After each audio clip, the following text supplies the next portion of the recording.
AITAH for telling my ex-wife that being a part-time dad has been the best year of my life.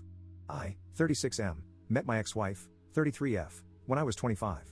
We fell in love, and the children came sooner than we planned, but it just happened, and I love the hell out of my children, 9F, 7M, and 5F. The first few years of our relationship were great, but then it wasn't. Looking back, it wasn't anyone's fault, we just became very different people. After 5F, our bedroom life became non-existent. It felt like, for my wife, the purpose of being intimate with me was done now that we have 3 beautiful children. After 3 years, we started having intimacy again in the form of mercy rub and tugs in bed. It wasn't enough for me, but she told me that she was tired and busy with 3 small children. I was tired too, but I was more than prepared to make an effort to plan and make time for romance. I had a vasectomy so my ex-wife didn't need to take unnecessary hormones because we were done having children. When it started affecting our children, seeing us very irritated and cold towards each other, I thought I should man up and pull the plug. We haven't been happy or intimate since before our second was born, and we haven't had real intimacy since we conceived our youngest. We should have ended it way earlier, but the guilt of breaking the children's home was heavy, until I noticed that our home was already broken, and my children aren't stupid not to see the sellotape we're trying to hold it together with. I asked for a divorce. Everyone told me I was insane and to think about the children, and it was very hard in the beginning, yes. I left the house for my ex while I rented a 2-bedroom nearby, and we started doing 1 week each.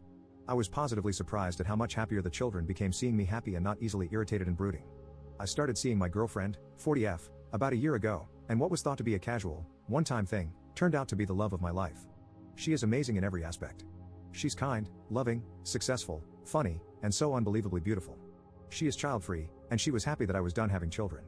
On my child-free weeks, I can just be with her, just being me. Late breakfasts in bed, morning plowing under the sheets, wherever I want in the home. I know it makes me sound like a selfish douche, but on my weeks, I give 100% because I'm content and happy with life. She has met my children too, and they adore her. Why this lengthy background? I'll tell you. My ex, her mother, and even my own mother have all been hinting that maybe we should get back together now. They said the children are older now and will be less tired than before. And since we are much happier now, we won't fight all the time like we used to. She wants a real relationship too, and she will give me as much intimacy as I want. Wow, is that really what she thinks I want? More mercy intimacy for my sake? Think of the children, she says. My ex is tired of being a single mom while I'm playing bachelor every other week. She says I need to give them their old safe home back, no need for hopping from place to place anymore. While the guilt was nagging at me, I rejected her advances and ignored her and the guilt because I'm happy for the first time in years, maybe ever. That is until Friday, when my girlfriend came home crying. She asked me maybe we should break up, and that she doesn't want to be in the way of my and my children's happiness. She asked me if I was still in love with my ex. It broke my heart to see her broken, like I didn't do a good job showing her what she meant to me and how much I loved her.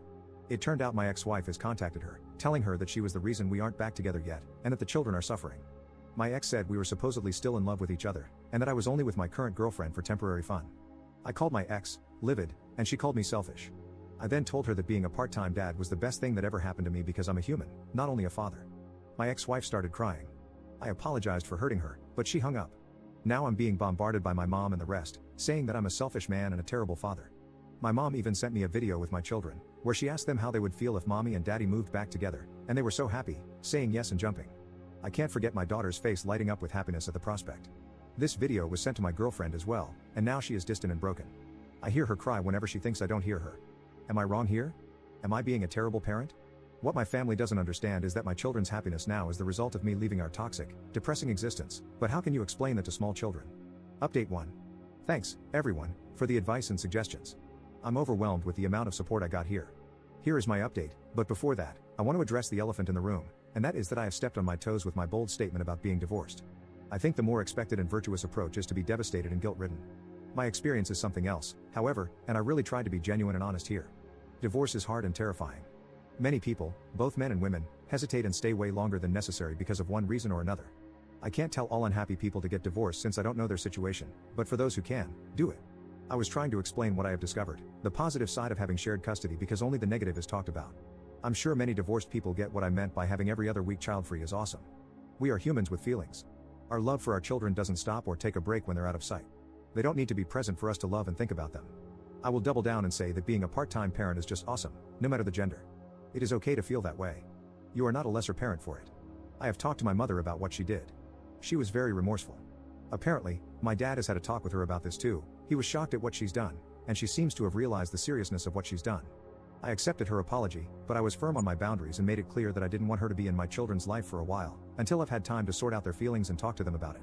She was reluctant to acknowledge my girlfriend, however, and I made it clear that after the children, she is my priority before myself, and definitely before my mother. So how much she wants to be in my life depends on how much she respects my life and the people I love. I have talked to my ex-wife too. I made it clear that under no circumstances is she ever to contact my girlfriend again. I told her that this was still a new relationship, and any contact is going to be with me. I told her that my girlfriend has nothing to do with my decision to divorce. I have no romantic feelings for her, and I know she doesn't have any feelings for me either. She wants me out of convenience, I don't. She started crying and telling me that I don't get to tell her what she's feeling. I agreed and apologized. I told her then that I will only speak on my behalf. I want us to be friends and to raise our children to be the great people they're on the path to becoming. I don't want them to be used as pawns in this sick game she and the mothers are playing. I will not allow it and will do whatever it takes to protect them. I suggested that we can start family therapy because I needed her to understand the turmoil she and my mother put our children through. I never want that to happen again. She told me that she didn't want my girlfriend to be in their lives yet because she didn't know her. Fair enough, but I reminded her that our agreement is that when a relationship is serious, that's when we introduce our new partners to our children. And this is going to happen eventually, so she better get used to it. I also talked to her about me not taking on her workload on her weeks, meaning that I won't be dropping by every morning to wake up the children and take them to school. She will have to start waking up in the morning like any other parent out there. Regarding food, I will still send home-cooked meals with my children on the weeks there with her because I know that I can't demand her to cook, but at the same time, I don't want my children to eat junk food. About me mentioning that her home is a pigsty, I know that my eldest daughter has mentioned that it wasn't always pleasant at mommy's house, but again, now I don't live there to clean, and I can't demand my ex to live in a way she doesn't want to. I have, however, offered that on the Fridays my children go home to her to spend the week, I will send a cleaning service so the children have a somewhat clean environment. She agreed. She was angry about having to wake up early, however, because she usually starts work at 10 in the morning. I guess she will have to adjust. About my girlfriend. We were supposed to spend the coming weekend together with the children, but I will respect my ex-wife's wishes for now, at least until we have gone to some sessions with the children, and I can bring it up again. However, she is spending the rest of this week with me. I know that she feels guilty. I have tried to explain that she has nothing to do with whatever happened, and that she was dragged into this situation without any reason because with or without her, I would never go back to my old life. That I left this marriage before I even knew she existed. I don't know if she believed me or felt reassured, she just said that she loved me. I apologized to her, and I will try to make her feel comfortable with me again. I guess this is one of those test relationships hit, and we shall see if our connection is strong enough to overcome this. I think it is.